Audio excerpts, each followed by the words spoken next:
தேவனுக்கே மகிமை உண்டாகட்டும். இந்த எல்ரோய் சேனலை பார்க்குறவங்க ஒவ்வொருத்தரையும் நான் வாழ்த்துறேன். இந்த சேனலை பார்த்து அநேக பேர் என்னை வாழ்த்தி இருக்கிறீங்க. இந்த சேனல் லைக் பண்ணியிருக்கிறீங்க. நிறையா ஃப்ரெண்ட்ஷிப்பாக இருக்கிறீங்க. ரொம்ப நன்றி. நான் எல்லாத்தையும் பார்த்து உங்களுக்காக நான் ப்ரேயர் பண்ணுறேன். தொடர்ந்து இந்த சேனலை பாருங்கள், உங்களுக்கு ஆசீர்வாதமாக இருக்கும். இன்றைக்கு ஆண்டவருடைய வார்த்தையை ஒன்று நம்ம சிந்திப்போம். சங்கீதம் 118:22 வசனம் உங்கள் மத்தியில் நான் வாசிக்கிறேன். வீடு கட்டுகிறவர்கள் ஆகாதென்று தள்ளின கல்லே மூளைக்கு தலக்கலாயிற்று. வீடு கட்டுகிறவர்கள் ஆகாதென்று தள்ளின கல்லே.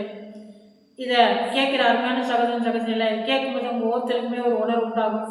நீங்கள் உங்களோட குடும்பத்தினர் குடும்பத்தில், உங்களோட ஊரார் குடும்பத்தில், உங்களோட இனத்தில், இந்த நீங்கள் வேலை பார்க்குற இடங்களில், நீங்கள் படிக்கிற இடங்களில், நீங்கள் இருக்கிற இடங்களில், எந்த இடத்துல இருந்தாலும் சரி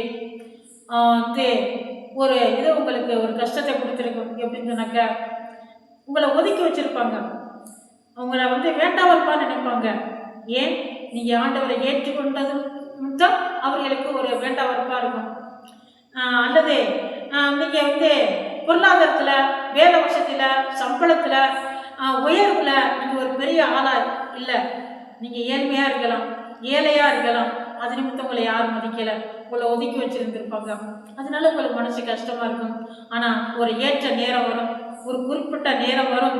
ஆண்டவர் யாரெல்லாம் உங்களை ஒதுக்கி தள்ளாங்களோ, யாரெல்லாம் உங்களை அற்பமாக நினைச்சாங்களோ அவர்களுக்கு ஆண்டவர் உங்களை மூளைக்கல்லாக ஆண்டவர் மாற்றுவார். பாருங்க, வீடு கட்டுகிறவங்க செங்கல்லாம் எடுத்து கொடுப்பாங்க, கல்லெல்லாம் எடுத்து கொடுத்துக்கிட்டு இருப்பாங்க. சில வேளையில் சில கல்லை உடைஞ்சது போல இருக்கும். இந்த கல்லை வேண்டாம் ஒதுக்கி எல்லாம் ஓரம் கட்டி வச்சிருப்பாங்க. உடஞ்சக்கெல்லாம் ஒரு பக்கம் ஓரம் கட்டி முட்டு கட்டி வச்சிருப்பாங்க. ஆனால் அதுக்கு ஒரு குறிப்பிட்ட நேரம் வரும், அந்த கல்லை தேடிட்டு வருவாங்க. அந்த உடஞ்சக்கல்லை தான் தேவைப்படும். அதை எடுத்துகிட்டு போயிட்டு என்ன செய்வாங்க, அது முக்கியமான இடத்துல அந்த கல்லை வச்சு சாந்து பூசி சரி பண்ணுவாங்க. அதே போல ஏசப்பா உங்களை அவர்கள் தேடிக்கிட்டு வரக்கூடிய காலம் வரும், உங்களை தேட வேண்டிய நேரம் வரும். உங்களை முக்கியமான ஒரு நபராக ஆண்டவர் அவங்க மத்தியில் உங்களை உயர்த்தி காட்டுவார். உங்களை ஒரு முக்கியமான ஒரு பாத்திரமாக அவர்கள் மத்தியில் ஆண்டவர் பயன்படுத்தி காட்டுவார். அப்போ தெரியும் நீங்கள் என்ன சொல்லணும். அப்படி செய்ய வேண்டுமானா ஆண்டவர் உங்களுக்கு அப்படி செய்ய வேண்டுமானா நீங்கள் ஆண்டவரை பார்க்க வேண்டும். ஆண்டவரே, நான் உங்களை பிள்ளையாக இருக்கிறேன், என்ன அப்படி ஒதுக்குறாங்க ஆண்டவரே, என்ன அற்பமாக நினைக்கிறாங்க ஆண்டவரே, ஏசப்பா ஸ்தோத்திரம், நன்றி ஆண்டவரே அப்படின்னு சொல்லி நீங்கள் ஆண்டவர் நோக்கி பார்ப்பீங்கன்னா ஆண்டவர் உங்களை மகிமையாக நடத்துவார். பாருங்க, நான் சின்ன பிள்ளையா இருக்கும்போது ரசிக்கப்பட்ட ஆரம்ப காலங்கள். அப்போ ஒரு முக்கியமான ஒரு அம்மா எனக்கு ரொம்ப பழக்கம். எனக்கு ஒரு தாய் போல இருந்தவங்க தான். ஆனால் அது பிந்தின காலங்களில் ஒரு தாய் போல இருந்தாங்க.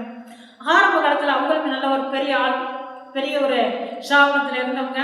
அவங்க சில போராட்டங்கள், பிசாசு போராட்டங்கள், பிள்ளை சுனியங்கள், மந்திரங்கள், ஏவல்னால எல்லாம் ரொம்ப கஷ்டப்பட்டாங்க, ரொம்ப போராட்டம். ஆனால் அந்த காலங்களை என்னை மதிக்க மாட்டாங்க. நானும் ஆண்டவர்கிட்ட அதிகமாக வச்சுவேன். ஆண்டவருடைய கிருபைனால நான் அதிகமாக ஆண்டவருடைய ஜெபம் பண்ணுவேன், வேதத்தை படிப்பேன். இப்படி ஆண்டவருக்கு எனக்கு அதிகமாக அந்த நாடுகளை தொடர்பு ஆரம்பிச்சு. ஏற்கனக்க எனக்கு ஆண்டவர் மட்டும்தான் உதவி. இவங்க யாருமே என்னை மதிக்க மாட்டாங்க. நான் அவங்க பார்வையில் ஒரு பெரிய ஆளாக, ஒரு வசதியாக அல்ல. அதே போல் நான் ஆண்டவர்கிட்ட நெருங்கிறது நிமித்தமும் அவர்களுக்கு என்னை பார்க்கும்போது கொஞ்சம் கஷ்டம்தான்.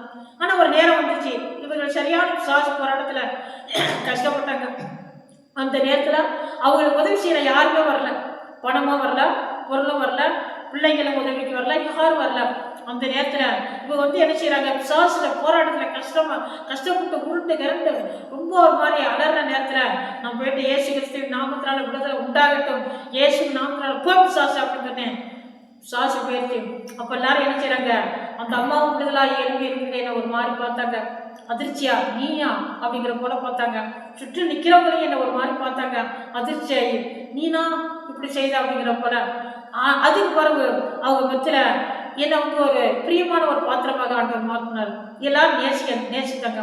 அதே போல இதை காட்டின பெரிய பெரிய காரியங்கள் உங்கள் வழிகளை ஆண்டவர் செய்து உங்களையே மற்றவர்களுக்கு யாரெல்லாம் வேண்டாம் தர்றாங்களோ, அற்புதமாக நினைக்கிறாங்களோ அவங்க மத்தியில் ஆண்டவர் ஒரு பிரேசனமான நல்ல ஒரு பாத்திரமாக, ஆசீர்வாதமான பாத்திரமாக ஆண்டவர் உங்களை மாற்றுவார். உங்களுக்காக ஜெபிக்கிறேன். பரிசுத்தம் நல்ல பிதாவே தோத்து நன்றி ஏசப்பா. இந்த வேத வசனத்தை கேட்ட உங்களோட பிள்ளைகளை ஒவ்வொருத்தரையும் ஆசீர்வதியும். ஆண்டவரை எந்தெந்த வகையில் ஒதுக்கப்பட்டிருக்கிறார்களோ ஏசப்பா தோத்திர கவலையோடு இருக்கிறார்களோ ஒவ்வொருத்தருக்கும் இந்த நாளில் ஒரு அற்புதம் செய்யுங்க. செய்யுங்க ஆண்டவரே. ஸ்தோத்திரம் கிரியை செய்யுங்க. இயேசு கிறிஸ்துவின் நாமத்தில் ஜெபிக்கிறேன் பரிசுத்தம் நல்ல பிதாவே.